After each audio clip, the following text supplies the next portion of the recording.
మరి ఇక్కడికి మనం ఆహ్వానించడం అనేది మీకు మరొకసారి ధన్యవాదాలు తెలియజేసుకుంటూ నారాయణపేట జిల్లా తరఫున ఖచ్చితంగా ప్రభుత్వానికి గౌరవ ముఖ్యమంత్రి గారికి విజ్ఞప్తి చేస్తున్నాం. మా ఉద్యోగులకు రక్షణగా పాశవిక దాడులను ఉద్యోగులపై పాశవిక దాడులను ఖబర్దార్ ద్రోహులారా, ఖబర్దార్ ఉద్యోగులపై దాడి చేసిన గుండాలారా, ఖబర్దార్ ఉద్యోగులు. గౌరవ కలెక్టర్ గారు, గౌరవ తహసీల్దార్ గారు, అక్కడ వచ్చిన అధికారులు మీకు న్యాయం చేయడానికి వచ్చారు. చర్చించుకోవాలి, చర్చల ద్వారా సమస్యలు పరిష్కారం అయితే తప్ప ఇట్లా దాడులు చేస్తే మీరు ఇలాంటి లబ్ధిని పొందలేరు. ఇట్లాంటి దాడులు అనేది ఒక ఉన్నతమైనటువంటి అధికారుల మీద, రక్షణ ఉన్నటువంటి అధికారుల మీద వాళ్ళు దాడి చూస్తే చాలా దారుణం అనిపించింది. అసలు మనం ఎక్కడ ఉన్నాము, ఏ వ్యవస్థలో ఉన్నాము, అంత పాశవికంగా రాళ్లతో కొట్టడము, అసలు అద్దాలు కొట్టడము, కర్రలతో కొట్టడం అనేది దుర్మార్గమైన చర్య. ఇట్లాంటి చర్యలు దయచేసి మీకు అన్యాయం జరిగితే ప్రభుత్వాలకు విన్నవించండి.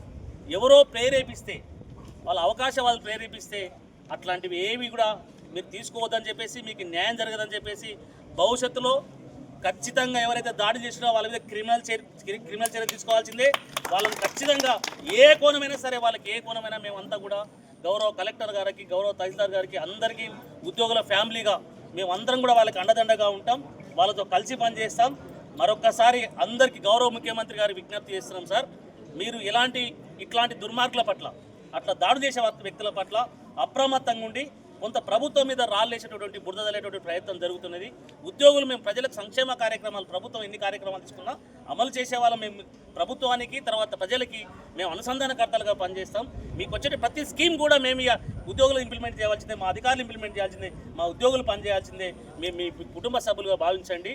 చక్కని సమన్వయంతో మీకు రావాల్సినటువంటి పదంతలు తీసుకోండి, మీకు కావాల్సిన కంపాషన్ తీసుకోండి, లేకపోతే అది ఇంకేమైనా చేసుకోండి. కానీ ఈ పాశవిక దాడి అనేది మంచిది కాదు.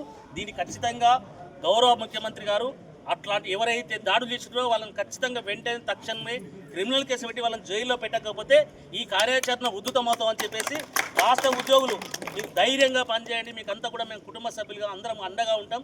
ఒకరికొకరు మనం చేతులు కలుపుకొని మన ఉద్యోగుల యొక్క ఆత్మస్థైర్యాన్ని కాపాడుకుంటూ ప్రజలను కాపాడుకొని ప్రభుత్వంతో సమన్వయంతో పనిచేస్తామని చెప్పి ఈ సందర్భంగా తెలియజేస్తూ, గౌరవ నాకు ఈ అవకాశం ఇచ్చినటువంటి నాగర్